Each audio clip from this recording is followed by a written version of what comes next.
Olá, galerinha do Colégio Estadual João 23. Aqui quem fala é o professor Clóvis, de Filosofia. O assunto de hoje é sobre política contemporânea, capítulo 22 do livro de filosofia de vocês. Inicialmente, na introdução, o livro trata sobre o Fórum Social Mundial. E o que é esse Fórum Social Mundial? É um encontro anual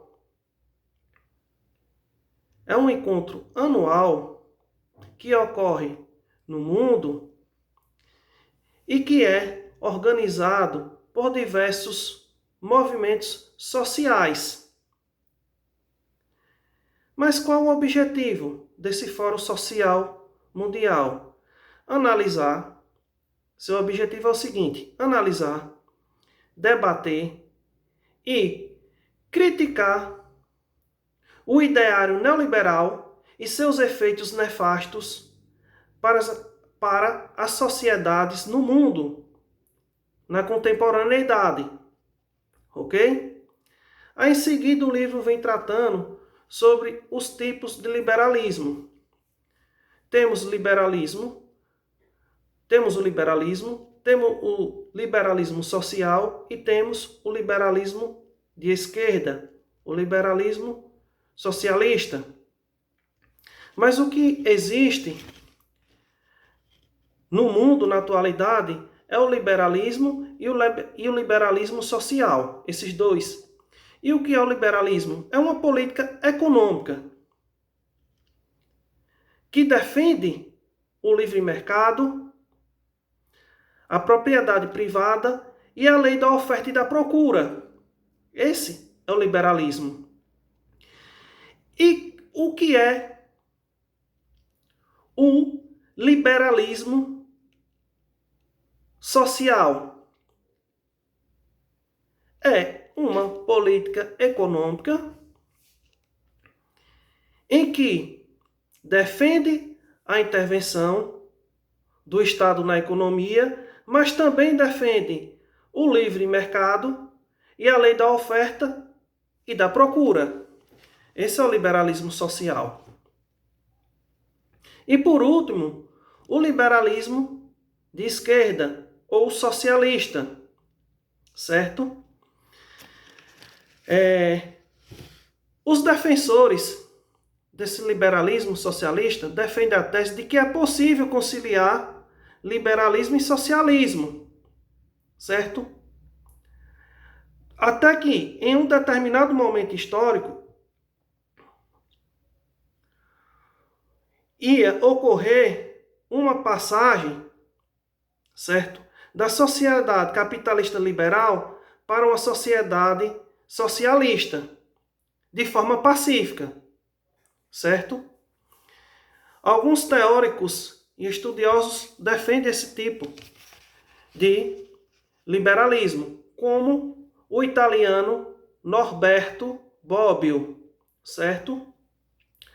Norberto Bobbio diz o seguinte, que tem que aumentar na sociedade a participação popular em todos os setores sociais de forma total, para que seja permitido a discussão e a livre decisão dos indivíduos em sociedade. Então, é isso que defende o pensador e filósofo italiano Norberto Bobbio, certo? Aí vamos lá, pessoal. A gente sabe que o capitalismo, ao longo de sua história, ele vem sofrendo processos de crise, certo? A mais famosa foi a quebra da Bolsa de Valores de Nova York, em 1929. Essa quebra foi provocada pela superprodução industrial norte-americana, alta produtividade, certo? E a pouca demanda, a pouca procura por produtos industrializados, pois estava havendo um descompasso. Estava havendo mais produtividade do que procura. E o que vai acontecer? As indústrias, as empresas, os bancos que têm as ações, certo? Super valorizada, vão querer manter o valor dessas ações lá em cima, mesmo com essa venda da produção caindo, o rendimento das empresas, indústrias e bancos caindo. Ou seja, chega um determinado momento em que o valor real das ações dessas empresas, indústrias e bancos não corresponde à sua realidade do momento. Ou seja, na realidade vai estar valendo bem menos. E o que vai acontecer? Alguns acionistas, não, na verdade, muitos acionistas vão perceber que o valor real não é o que eles estão ditando, não está lá em cima, na verdade está lá mais embaixo, está caindo. Então, ao perceberem essa desvalorização, embora eles estejam especulando, botando o valor lá em cima, vão começar a vender em massa essas ações. O que vai acontecer? Vai ter também muita oferta e pouca procura. Então, isso vai gerar uma quebra na Bolsa de Valores de Nova York, em 1929. E para solucionar essa crise do capitalismo liberal, certo? Que se nos Estados Unidos, o epicentro da quebra da crise econômica, porque ocorreu na quebra da Bolsa de Valores de Nova York, vai acontecer o seguinte, pessoal. O candidato à presidência da República nos Estados Unidos, Franklin Delano Roosevelt, ele vai fazer o seguinte, vai se candidatar às eleições na época. E na época ele elabora um projeto político-econômico para barrar essa crise nos Estados Unidos. Porque a crise levou à falência vários bancos, várias empresas e várias indústrias. E gerou desemprego, miséria e fome nos Estados Unidos. Então, o seu projeto político-econômico teve a influência do pensador inglês John Maynard Keynes, que defendia a intervenção do Estado na economia. Então, Franklin Delano Roosevelt vai ser eleito presidente dos Estados Unidos e vai botar em prática seu plano político e econômico, que vai ser o New Deal, ou Novo Acordo. Ele vai fazer o seguinte para barrar essa crise. Vai investir na construção de obras públicas, estradas, prédios, pontes, escolas, hospitais, para gerar emprego. Em seguida, ele intervém na economia. Como ele intervém? Limitando, certo? A quantidade produtiva que a indústria deveria produzir. Ou seja, estipulava um limite de produção. Não poderia passar daquele limite, porque ocorreu o quê? A superprodução, ia ter produto demais, a venda e pouca demanda. Então ele estipulou um limite. E também financiou algumas indústrias, algumas empresas, né?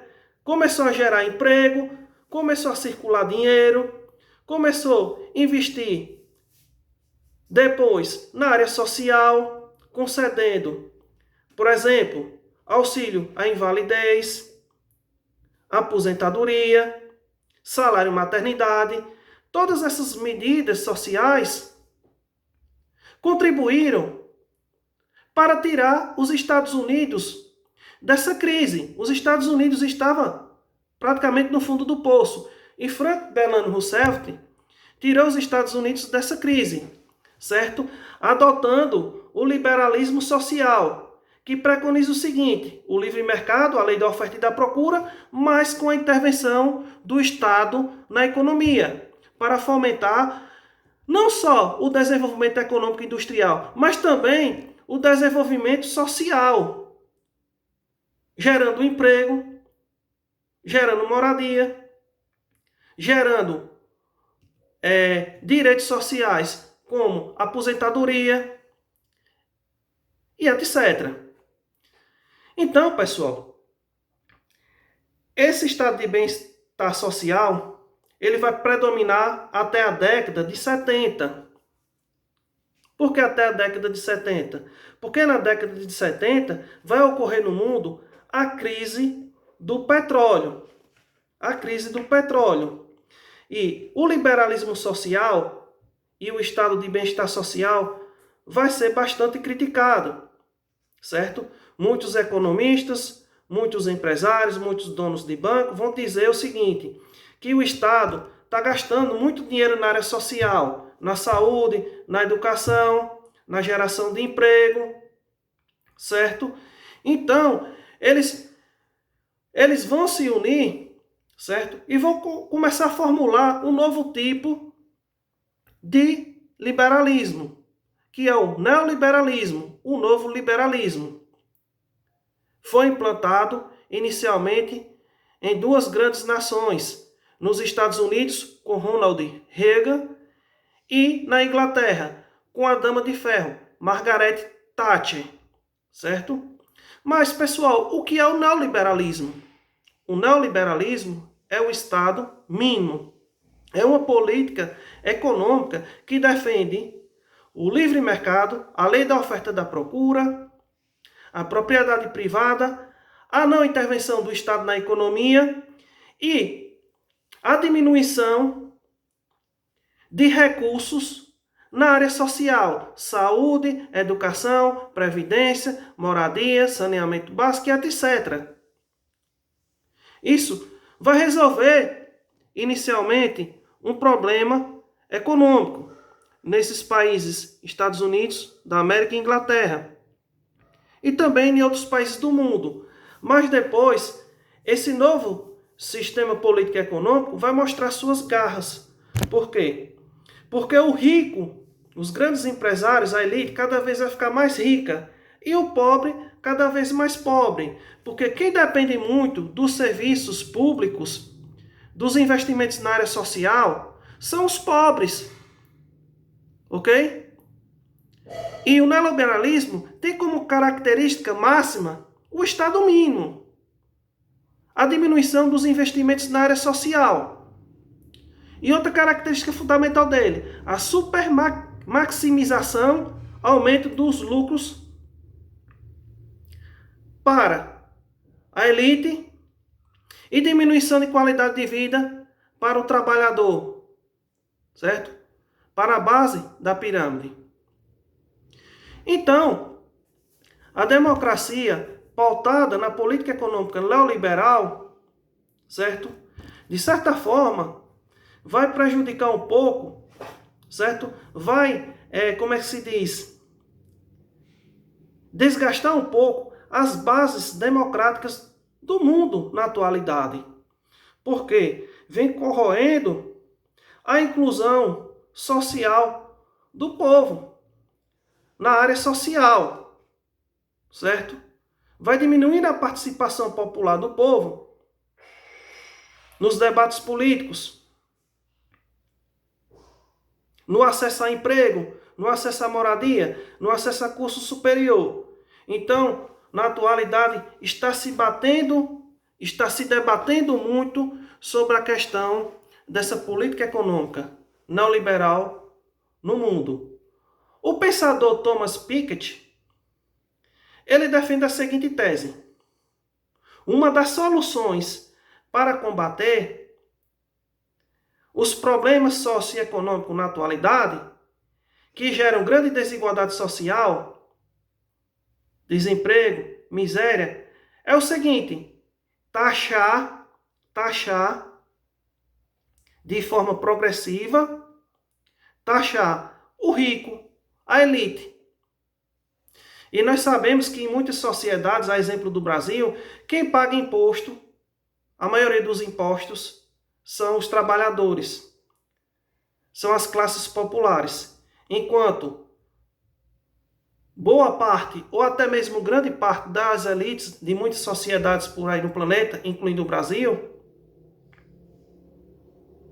grande parte da elite, se não for toda, não só do Brasil, mas do mundo todo, elas, grande parte da elite, não estão pagando impostos, ou por sonegação, ou por isenção fiscal. Então, o que é que eu digo? Um dos pilares para se combater a desigualdade no mundo democrático neoliberal de hoje, é o quê? Combatendo primeiramente a política econômica neoliberal. Como? Taxando os ricos. Segundo, distribuindo renda. Terceiro, investindo na área social. Saúde, educação, moradia, emprego, saneamento básico, previdência social e etc. Beleza? Pessoal, por hoje é só. Quem não entendeu pode me perguntar depois, ok? Tchau, tchau.